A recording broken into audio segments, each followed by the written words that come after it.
नमस्कार, मैं राजकुमार श्री औरबिंदो सोसाइटी से आप सभी का हार्दिक स्वागत करता हूं।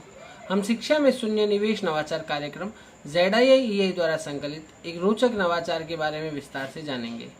इस वीडियो में मैं आपको इनोवेटिव पाठशाला के अंतर्गत यूपी बोर्ड के कक्षा 2 की हिंदी पाठ्य पुस्तक के पाठ संख्या 12 जगतपुर गाँव के बच्चे को एक नवाचार अभिनव शिक्षण तकनीक की एक गतिविधि गृह कार्य परिवेश में व्यवहारिक शिक्षा के माध्यम से क्रियान्वयन करना बताऊंगा। वैसे तो इस पाठ को ZIIEI के कई नवाचारों के माध्यम से पढ़ाया जा सकता है, परंतु इस वीडियो में हम इसे गृह कार्य परिवेश में व्यवहारिक शिक्षा के माध्यम से क्रियान्वयन करना सीखेंगे। सबसे पहले मैं आपको पाठ के सार के बारे में बता देता हूँ। प्रस्तुत पाठ जगतपुर गांव के बच्चे गांव के परिवेश पर आधारित एक चैप्टर है। इस नवाचार की नवीनता एवं उपयोगिता क्या है, कॉन्सेप्ट से संबंधित निर्देशों के आधार पर आसपास के परिवेश का उदाहरण लेते हुए अपने अनुभवों के आधार पर बच्चे अपने घर पर गृह कार्य करते हैं और पढ़ाए गए कॉन्सेप्ट का पुनः अध्ययन करते हैं। इसके माध्यम से बच्चों की समझ विकसित होती है। नवाचारी शिक्षक इस नवाचार के क्रियान्वयन की अगर अवधि की बात करें तो वे उसे 30 मिनट के समय में समाप्त कर देते हैं। नवाचारी शिक्षक इस नवाचार की क्रियान्वयन प्रक्रिया के माध्यम से छात्रों को परिवेश, ग्रामीण परिवेश, साथ ही साथ नाम के शब्द, काम के शब्द, इनकी जानकारी देते हैं और इनका पुनः अध्ययन आसानी से करवा लेते हैं।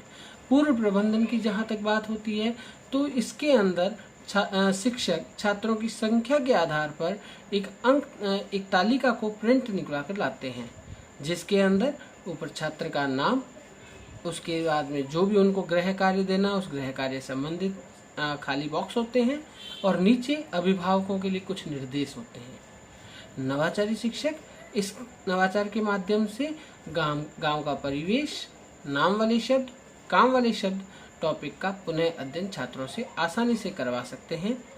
इसमें विशेष ध्यान रखने वाली बात यह है कि यह चैप्टर जिसको हम इस नवाचार के माध्यम से क्रियान्वित कर रहे हैं पहले ही छात्रों को पढ़ा दिया गया हो, इसका निर्माण और इसकी व्याख्या पहले ही छात्रों को करवा दी गई हो। अब विद्यार्थियों के लिए कुछ निर्देश होते हैं, जैसे कि सबसे पहले छात्रों को कहा जाता है कि घर जाकर आपको अपने माता पिता या अपने परिवार के सहयोग से जो हम आज काम दे रहे हैं उस काम को उनकी सहायता, उनकी निगरानी में करना है। जो हम आपको आज चार्ट दे रहे हैं, पेपर दे रहे हैं, उसको बिल्कुल सीधा रखते हुए घर ले जाना है, माता पिता को सौंपना है, गृह कार्य कंप्लीट करना है, वापस लेकर आना है और कल उसी तालिका के आधार पर आगे आपको नया जानकारी दी जाएगी, पढ़ाया जाएगा, आपसे पूछा जाएगा। इस प्रकार से छात्रों को मोटिवेट किया जाता है, जिसके माध्यम से छात्रों में आत्म जागरूकता के भाव का विकास होता है। इसके बाद में छात्रों के अभिभावकों के लिए कुछ निर्देश होते हैं, जैसे अभिभावकों को निर्देशित किया जाता है कि आप द्वारा यह गृह कार्य बच्चे को समझाकर कंप्लीट करवाया जाना चाहिए। यह तालिका पूर्ण रूप से भरवाने के बाद आप इसे बच्चे के हाथ वापस विद्यालय भिजवाएंगे, इसको सुनिश्चित किया जाना चाहिए। इस प्रकार से अभिभावकों को निर्देशित किया जाता है। मैं आपको उदाहरण के माध्यम से समझाना चाहता हूँ। जैसे शिक्षक ने एक तालिका प्रिंट करवाई जिसमें ऊपर ही ऊपर पहली लाइन में छात्र का नाम और ब्लैंक प्लेस छोड़ दिया गया ताकि छात्र अपना नाम लिख सके। फिर इसमें 2 कॉलम ऐड कर दिए गए, जिसमें पहले कॉलम में लिख दिया गया कि गाँव को स्वच्छ रखने के तरीके और दूसरे कॉलम में डाल दिया गया कि स्वच्छ रखने के कार्यों में यूज होने वाला सामान। अब छात्रों को प्रेरित किया गया कि आपको अपने माता पिता से पूछना है कि गांव को हम कैसे साफ रख सकते हैं और साफ रखने के उस कार्य में हमें किस किस सामान की आवश्यकता होगी। ये सारी जानकारी आपको इस तालिका में भरवा कर लेकर आनी है। इस प्रकार छात्रों को गांव के परिवेश, नाम वाले शब्द और काम वाले शब्द का पुनः अध्ययन इस गतिविधि के माध्यम से करवाया जाता है। मैं अगर बात करूं, इससे कुछ निष्कर्ष निकलता है। इस गतिविधि के माध्यम से कुछ सीखने के प्रतिफल प्राप्त होते हैं। सीखने के प्रतिफल के नाम पर विविध उद्देश्यों के लिए छात्र अपने साथियों के साथ, सहपाठियों के साथ अपने विद्यालय की लैंग्वेज में, अपने घरेलू लैंग्वेज में बात करते हैं। वे अपने निजी अनुभवों को शेयर करते हैं, प्रश्न पूछते हैं। इसके अतिरिक्त जो भी बातें उनको कही जा रही है उन कही गई बातों को, कविता को, पाठ को कहानी को वो ध्यान से सुनते हैं, अपनी कल्पना की कहानी या कविता स्वयं बनाते हैं और दूसरों से कहते भी हैं।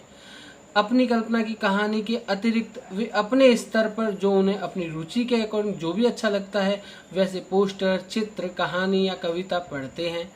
शब्दों की पहचान करना सीखते हैं, समान साउंड वाले वर्ड्स को पहचानते हैं, साथ ही साथ हिंदी वर्णमाला के अक्षरों को पहचानते हैं, उनकी ध्वनि को पहचानने का प्रयास करते हैं, अपने अनुभवों को शेयर करते हैं।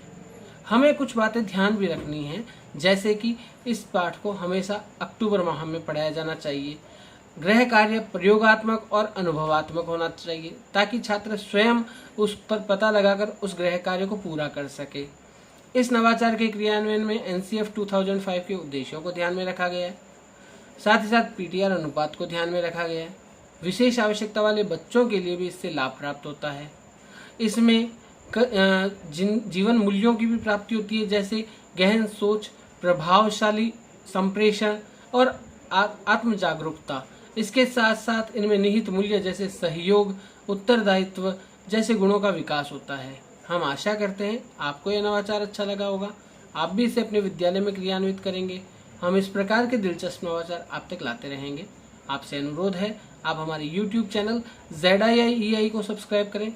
यदि ये वीडियो आप फेसबुक पर देख रहे हैं तो हमारे फेसबुक पेज को लाइक करें। नीचे दिए गए लिंक पर क्लिक करके आप इनोवेटिव पाठशाला ऐप को इंस्टॉल कर सकते हैं। इस वीडियो को देखने और लाइक करने के लिए आपका बहुत बहुत धन्यवाद।